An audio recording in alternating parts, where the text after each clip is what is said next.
Income tax, इस बार AI से हो रही आईटीआर की जांच, टैक्स रिफंड आने में होगी देरी। इनकम टैक्स रिटर्न भरने की डेडलाइन समाप्त होने में अब बस आज दिन ही बाकी है। टैक्स पेयर बिना जुर्माना दिए 31 जुलाई तक ही इनकम टैक्स रिटर्न फाइल कर सकते हैं। इस बीच एक ऐसा दावा किया जा रहा है कि इनकम टैक्स डिपार्टमेंट इस साल रिफंड जारी करने में समय लगा सकता है।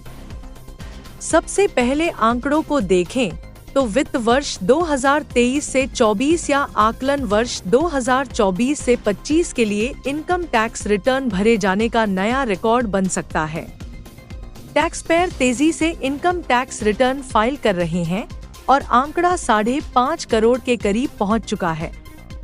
हालांकि tax payer income tax return filing portal में ग्लिचेज से परेशान भी हो रहे हैं, लेकिन उसके बाद भी हर रोज 20 लाख आईटीआर फाइल किए जा रहे हैं।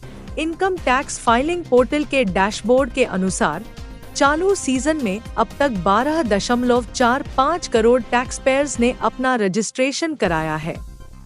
29 जुलाई की सुबह तक के आंकड़ों के अनुसार अब तक 5 करोड़ 43 लाख से ज्यादा इनकम टैक्स रिटर्न फाइल किए जा चुके हैं। टैक्स पेयर्स ने उनमें से 4 करोड़ 91 लाख से ज्यादा आईटीआर को वेरीफाई कर दिया है, जबकि इनकम टैक्स डिपार्टमेंट की ओर से लगभग 2 करोड़ 36 लाख आईटीआर प्रोसेस किए गए हैं। टैक्स पेयर्स अब इनकम टैक्स डिपार्टमेंट से रिफंड भेजे जाने का इंतजार कर रहे हैं। अमूमन रिटर्न को प्रोसेस किए जाने के बाद रिफंड का पैसा आने में 5 से 10 दिनों का समय लगता है।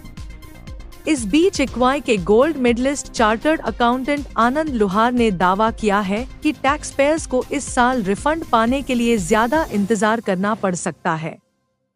उनके अनुसार इनकम टैक्स डिपार्टमेंट इस बार रिटर्न को प्रोसेस करने में एआई का इस्तेमाल कर रहा है। एआई पर बेस्ड जो सॉफ्टवेयर तैयार किया गया है वह टैक्स पेयर के पैन कार्ड और आधार कार्ड से जुड़ी जानकारियों को एक्सेस करेगा और उसके बाद सारी जानकारियों का रिटर्न में दी गई जानकारियों के साथ मिलान करेगा। डिपार्टमेंट ने एआई आईटीआर प्रोग्राम को तैयार करने के बाद उसे सफलतापूर्वक टेस्ट कर लिया है और पहली बार इस साल से उसे लागू किया जा रहा है।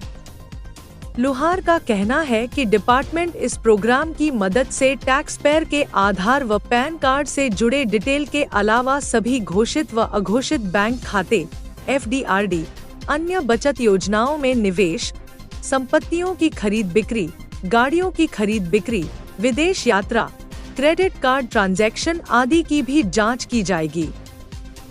इन सभी जानकारियों को खंगालने के बाद income tax return, S-26 data आदि का मिलान किया जाएगा।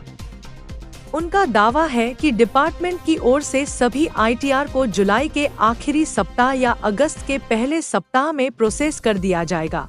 आपको जानकारी कैसी लगी? इसे शेयर जरूर करें और चैनल को भी सब्सक्राइब कर लें।